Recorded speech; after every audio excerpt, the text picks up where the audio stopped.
ಶುಭೋದಯ, ನಮಸ್ಕಾರ, welcome to Yoyo Kannada. ಬನ್ನೀಗ ನೋಡೋಣ ಈ ದಿನದ ರಾಶಿ ಫಲಗಳನ್ನ. ಮೊದಲಿಗೆ ಮೇಷರಾಶಿ. ಅತಿಯಾದ ಆತ್ಮವಿಶ್ವಾಸದಿಂದ ನಷ್ಟ ಉಂಟಾಗುವ ಸಾಧ್ಯತೆ ಇದೆ, ಎಚ್ಚರ ವಹಿಸಿ. ವೃಷಭ ರಾಶಿ. ನೀವು ಕಂಡ ಕನಸುಗಳಿಗೆ ಹಿರಿಯರ ಬೆಂಬಲ ಸಿಗುತ್ತದೆ, ಮಕ್ಕಳಿಂದ ಸಂತೋಷ ಇದೆ. ಮಿಥುನ ರಾಶಿ. ಹೃದಯ ಸಂಬಂಧಿ ರೋಗಗಳು ಕಾಡುತ್ತವೆ, ಜೋಪಾನ. ಕಟಕ ರಾಶಿ. ಕಚೇರಿಯಲ್ಲಿ ಸಂತೋಷದಿಂದ ಇರಲು ಪ್ರಯತ್ನಿಸಿ. ಸಿಂಹರಾಶಿ. ಉದ್ಯೋಗಿಗಳಿಗೆ ಅನಿರೀಕ್ಷಿತ ವರ್ಗಾವಣೆ ಆಗುವ ಸಾಧ್ಯತೆಗಳಿವೆ. ಕನ್ಯಾ ರಾಶಿ. ಸ್ವಲ್ಪ ಹಣಕಾಸಿನ ತೊಂದರೆಗಳು ಎದುರಾಗಬಹುದು, ಎಚ್ಚರ ವಹಿಸಿ.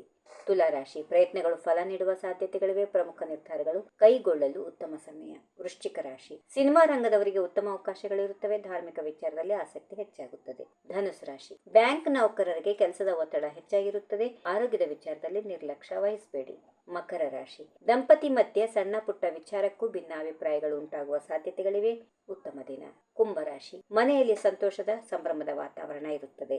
ಕೊನೆಯದಾಗಿ ಮೀನರಾಶಿ. ಒಳ್ಳೆಯತನ ದುರುಪಯೋಗ ಆಗದಂತೆ ಎಚ್ಚರ ವಹಿಸಿ, ಅಧಿಕ ತಿರುಗಾಟ ಇರುತ್ತದೆ. ಹೀಗಿವೆ ಈ ದಿನದ ರಾಶಿ ಫಲಗಳು. ಸರ್ವರಿಗೆ ಶುಭವಾಗಲಿ. ಶುಭ ದಿನ. ನಮಸ್ಕಾರ. ಈ ವಿಡಿಯೋ ನಿಮಗೆ ಇಷ್ಟವಾದಲ್ಲಿ ಲೈಕ್ ಮಾಡಿ, ಶೇರ್ ಮಾಡಿ, ಸಬ್ಸ್ಕ್ರೈಬ್ ಮಾಡಿ.